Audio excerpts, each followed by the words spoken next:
Good morning and welcome to the Morning Scoop for Thursday, October 8th. This is your daily Buckeye Fix. I'm Tom Orr. The first football Saturday of the Big Ten season, 16 days away. The game against Michigan, 64 days away. And while those numbers keep getting smaller, that means the season's getting closer. And when that season arrives, there aren't a lot of areas of concern for the 2020 Ohio State football team. The interior of that defensive line, though, right near the top of the list. That's something I discussed yesterday with Nevada Buck. And then around lunchtime yesterday, we got to spend some quality time with Larry Johnson and a handful of his players to get some answers from them. Buckeye Scoop beat reporter Tony Gerdeman is my guest this morning. And Tony, I guess the big takeaway for me was that there's still at least some uncertainty, especially at that 3-tech spot. Yeah, and Larry Johnson did say he feels like they have three guys there that can play. And he mentioned several different players who are kind of going back and forth playing both the 1-tech, the nose tackle, and the 3-tech. But he didn't sound like he was concerned. I don't know that he ever has sound like he's concerned, he's just very confident and just sure of his players that they'll get there. And if there were any concerns, I don't know that he would even tell us anyway. So you take what he says with a grain of salt, in that, he says he has three without Haskell Garrett and Taron Vincent there right now. He may have three. I don't know how ready to play at Penn State they are. Well, there were a couple guys who, like you said, you kind of heard their names in a couple different spots when he was going, hey, we're 3 deep here, we're 3 deep here. It reminded me a little bit of the old Jim Tressel offensive lines where the backup right guard was also the starting left guard. And it's like, well, yeah, you have a 2 deep, but there's only like 6 names on it. So that seems like a little bit of a concern. Yeah, at 3-tech, Tyron Vincent was sort of projected as the guy who steps in, and he missed all of last season with that shoulder injury, but he came in as a 5-star prospect. 3rd year, it was like, okay, this will be the year he does it. And it sounds like he's not as ready as they'd want him to be right now. How big of a loss would that be if he's not able to go right away? Well, it's significant in that it moves everybody else up a spot, and you don't know how ready they are. And this, as we've said many times, this is a guy who was the number 1 defensive tackle in the 2018 class and showed some flashes at the end of his freshman season. So when you do that and you play well in the postseason, you immediately project that out to he's going to start, he's going to do well as a sophomore. And he was battling Jayshon Cornell for that starting spot last year before he got hurt. Hurt his shoulder, was out for the year. Sounds like there's still issues there, although Larry did say he could be back by the start of the season. But is he cleared at the start of the season? And then at what point is he going to be ready to help you? That's kind of the question I have. I don't know how ready he will be to be part of that rotation where he is a de facto starter with, sounds like, Antoine Jackson right now. And how much can they get from Vincent? That we'll see. I don't really expect much from him early on, and say that the first maybe 1 or 2 games, I guess. Yeah, in those first one or two games, there is not a MAC team on the schedule for those first 1 or 2 games. It gets pretty crazy pretty early with Nebraska and Penn State those first 2 weeks. You mentioned Antoine Jackson. He was someone who was sort of mentioned during the 1-tech conversation with, the 1-tech being the nose position where Tommy Togiai is projected as a starter.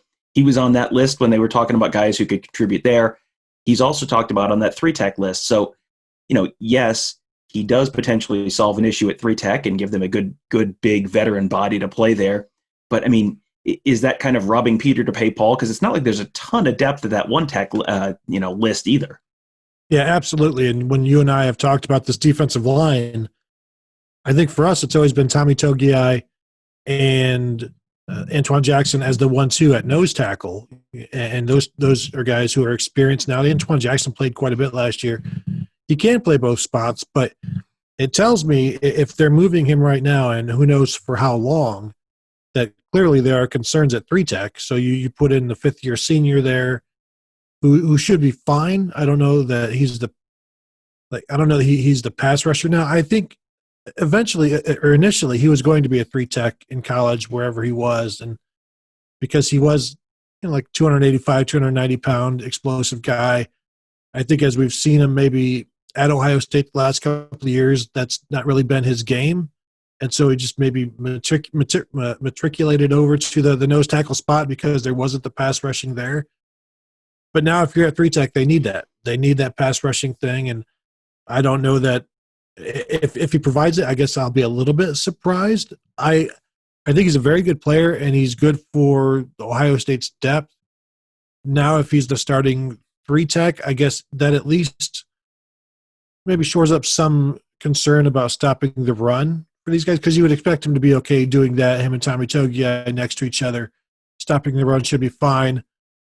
But then who is then the number 2 nose tackle? How far is that drop? How far is that drop behind Jackson at the 3-tech?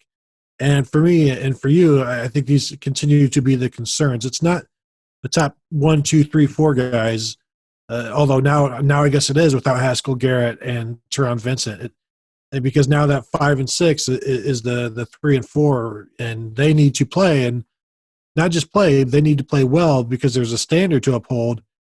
And as we know, even with a bunch of experienced linebackers, if those defensive tackles are getting pushed around, the linebackers are going to get pushed around, and it's going to create a mess.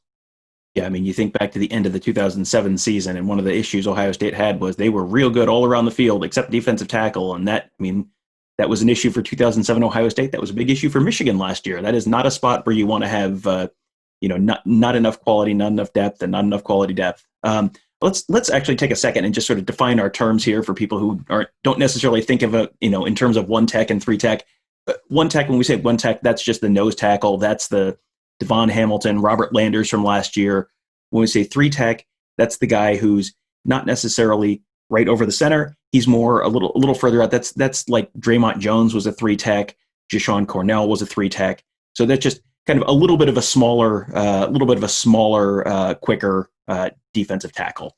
So just to sort of define our terms there, you mentioned Haskell Garrett earlier. He's another guy who, like Taron Vincent, has not been cleared yet to play.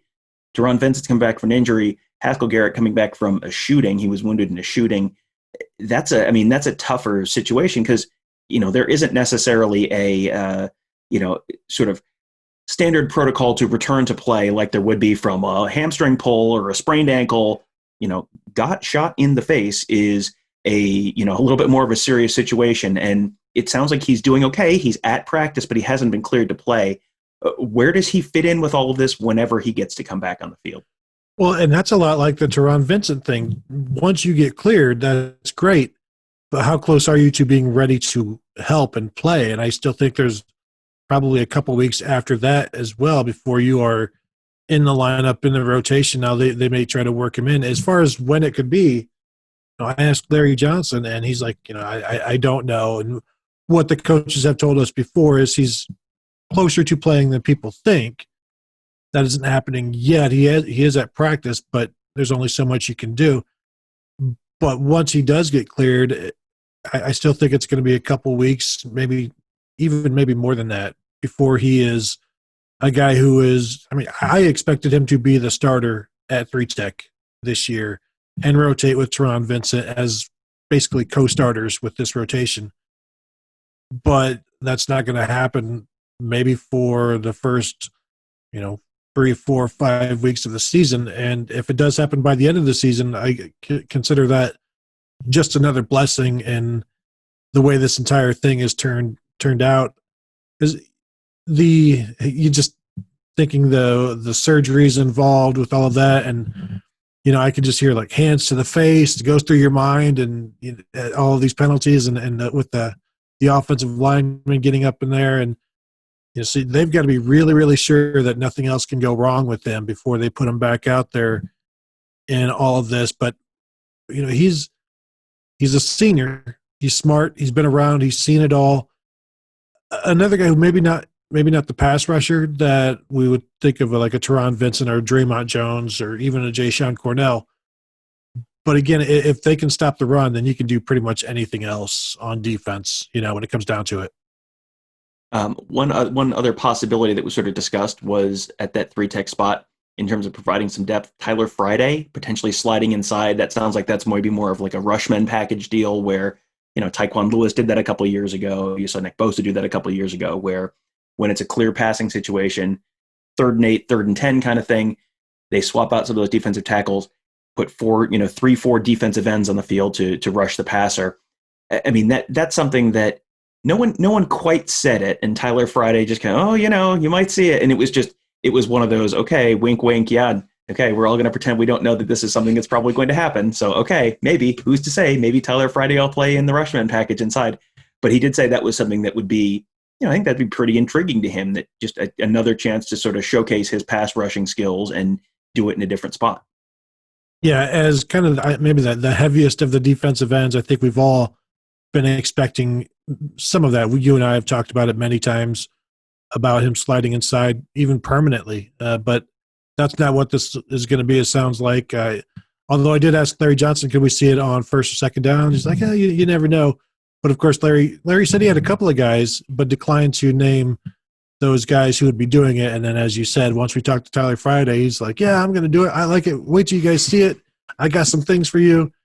And he said, he has watched Nick Bosa and Tyquan Lewis, and like Tyreek Smith and Tyler Friday are, I don't want to say clones of Tyquan Lewis, but very similar body types and players to what he did. And he was really good on third downs in that Rushman package.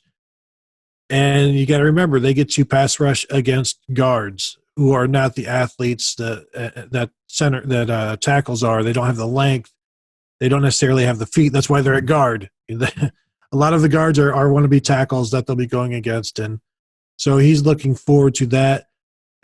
For me, when the 2017 defensive line was brought up, which would be, Nick Bosa and Tyquan Lewis and Jalen Holmes and Sam Hubbard all playing together, and Larry Johnson said it might be a bit like that. And then he says he has two defensive ends that he's looking at to slide inside on passing downs. That to me says you're going to be looking at another four defensive end rushman package, because there is no Draymond Jones or even like a Jayshon Cornell or Devon Hamilton, actually, who was a really good pass rusher. There's no defensive tackle that is as good as one of these four defensive ends. And so, yeah, it looks like it'll be four of those guys. Zach Harrison has done it. Tyreek Smith has done it. I don't know that it suits Jonathan Cooper or Javonte Jean-Baptiste, but I think they've got enough defensive ends who are big enough that you're going to see quite a bit of that four-man Rushman package. And, we haven't even talked about, Baron Browning perhaps getting in on some of that edge rushing as well. Yeah, while there is not a ton of depth at either of the inside spots, that is not a problem at the defensive end spot this year. They have, he talked about the fact that they basically feel like they have five guys who are starter caliber, and they just got to treat them all like starters, and probably all five of them will get a chance to start at some point this year. I mean, that's a huge thing for a couple different reasons. Number one, then you can do the Tyler Friday thing and slide him inside and on passing situations, and that sort of alleviates some of the depth inside. But also, this is something we heard from a lot of the guys today, and this is something we've talked about at points in the past. That's a big deal. They don't want to have guys playing 60 snaps, because you can't go 100% energy 60 snaps in a game. If they go 30 to 35 snaps, that gives them a huge advantage over a tackle who, no matter how athletic that tackle is, if he's playing 60, 70 snaps and the guy across from him is playing 30 to 35, that's going to add up over the course of the game. Yeah, and I like what they said, and this is something they've said before, where, those 30 plays, you look at them on film and you see how good you can be. When it starts to get, more than that, you see how your play drops. I guess you could equate it for the normal person. Say you're out at a karaoke bar, and the first, maybe two songs you sing are really good, but by the song 12, it's no longer any good. And so you go back and you watch the tape on how you did your karaoke tape, and you realize, what? The fewer songs I sing is probably better. And you can go 100 miles an hour, you can go full speed. But as you get into like song 7, 8, and 9, and then the Sweet Caroline reprise, it gets a little, the technique is dropped, and the production has dropped. So it's very similar for the defensive ends who are just, tearing after play against offensive tackles who can't rotate. And I think it was Tyler Friday who was basically like, offensive linemen and offensive tackles are trapped. They can't leave the field, and we can, and that's fun. Yeah, that ends up working out just fine for them.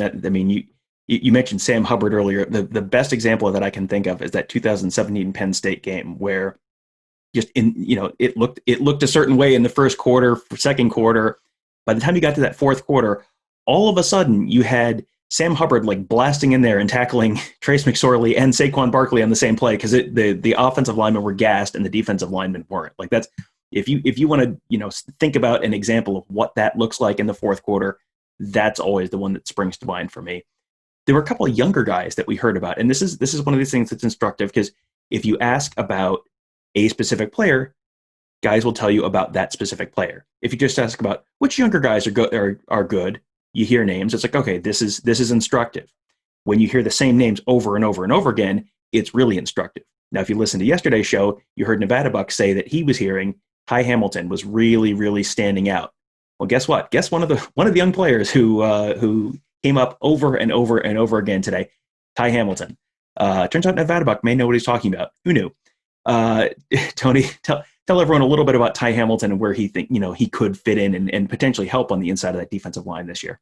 Yeah, this is a guy, the younger brother of Devon Hamilton, a 3-star defensive end. Just a throw in, at the end of the class type of thing. But somebody that Ohio State really liked.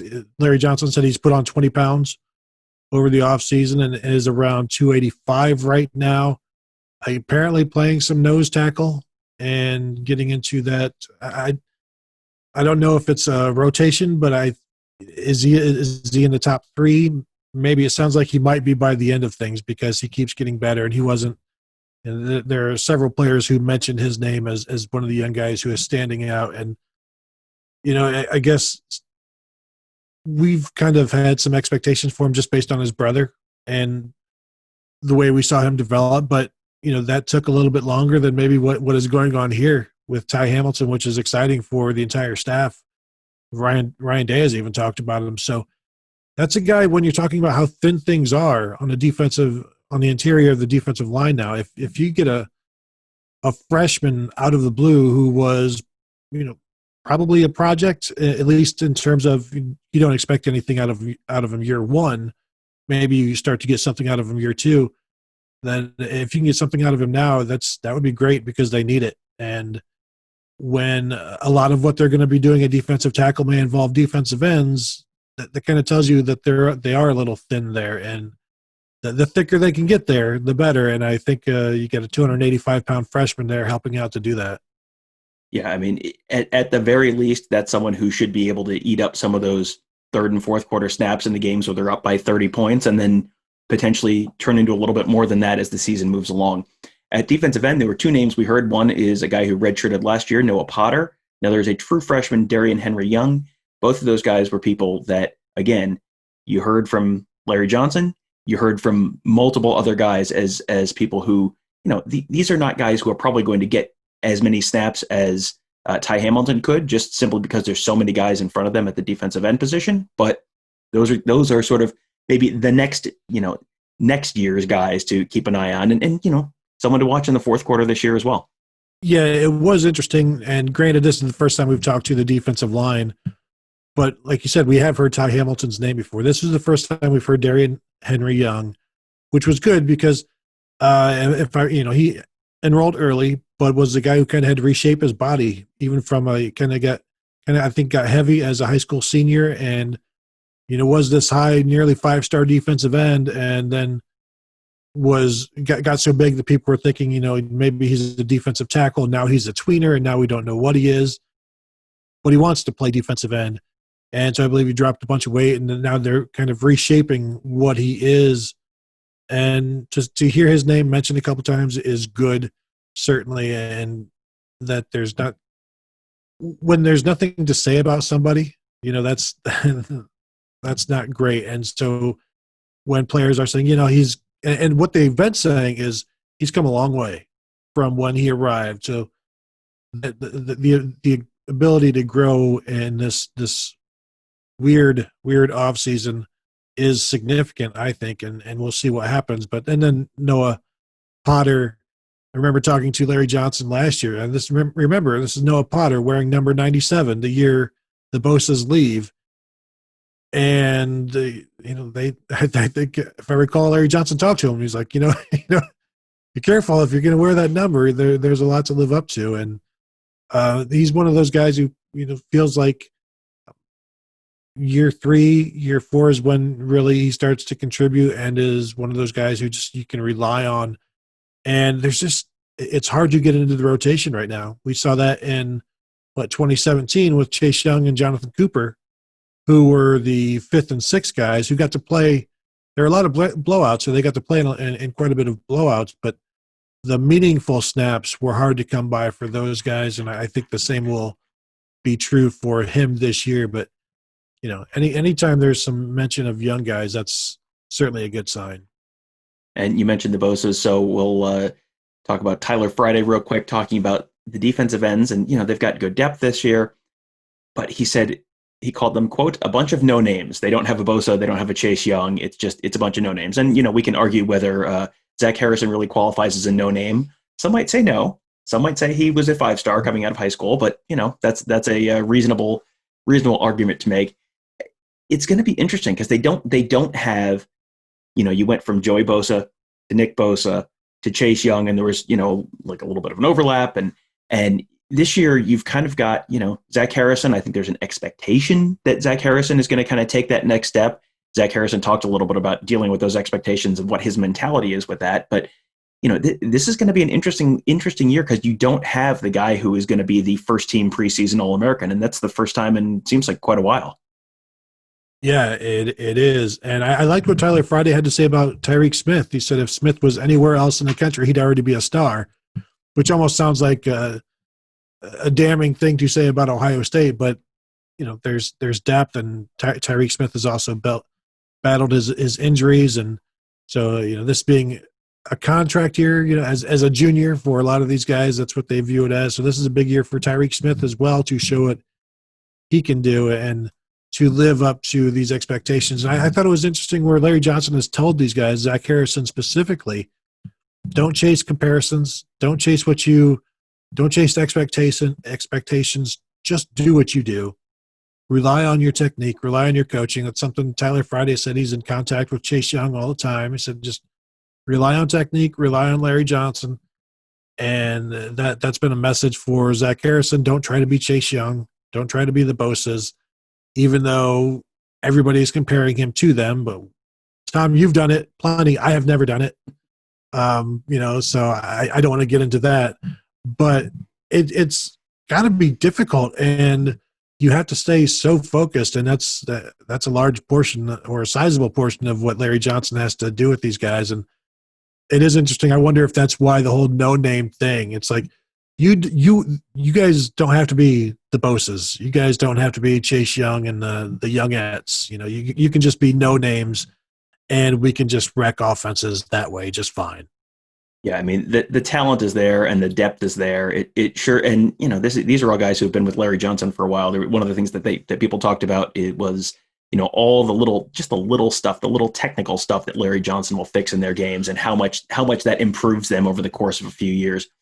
You were asking a bunch of those questions, so I have a suspicion you may be writing about that at some point later this week.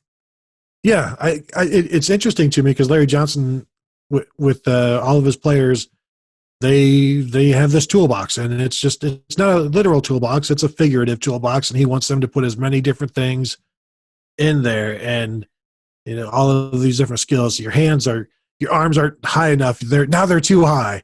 Your legs aren't wide enough. Your feet aren't wide. Now they're too wide. All of these just different little specific things that they have to get mastered, which to me would be like, are you just constantly thinking about how is my arm placement? What about my hand placement? And oh shoot, the ball just got snapped. I better go. I gotta go. And just getting all of that to become second nature when there are just so many little things where it's not just lining it up and going at the snap of the ball, and it's not just hand fighting. It's what your body position before the ball is snapped and how that helps you. And it could just be moving your feet 2 inches one way or another, or lining up this foot in front of that one, and just your arm isn't high enough. And if you put it up a little bit higher, it creates more explosion. And it's like, all right, I guess Larry Johnson would know. He's studied all of this for many, many years. And it's interesting. And just all of the little things where, Chase Young is great, but he wasn't really great until he got all of the little things down. Well, Tony, thank you for joining us today. If you are the type of Ohio State fan who listens to podcasts titled A Deep Dive on the Defensive Line, and assuming I have remembered to title this episode A Deep Dive on the Defensive Line when I post it, then you are exactly that type of person. Then you are exactly the type of person who will also enjoy a subscription to Buckeye Scoop. We have an incredible team of insiders, including Tony and recruiting analysts like Mark Givler, Bill Green, Alex Gleitman, Mick Walker, Ross Fulton doing X's and O's, just added Stephanie Odie. It is a just remarkable team, and you can have access to all of them at BuckeyeScoop.com. We have a ton of great insider-only content that you will definitely enjoy, and lots of recruiting coverage as well right now. This is a very interesting time. Ohio State's potentially in on several five-star prospects that they could bring in the next few months. So again, if you're the type of person who knows the names of most of the recruits, this is probably a site you would enjoy being a member of. You can give it a try at BuckeyeScoop.com. And also make sure you check out all of our podcasts on Apple Podcasts, Google Podcasts, and SoundCloud, and other podcast platforms that you would, where you find great podcasts. Just search Buckeye Scoop to find all of those. You can subscribe right there. Also, please leave us a 5-star rating and review. Thank you guys for listening. Have a great day. We will talk to you tomorrow.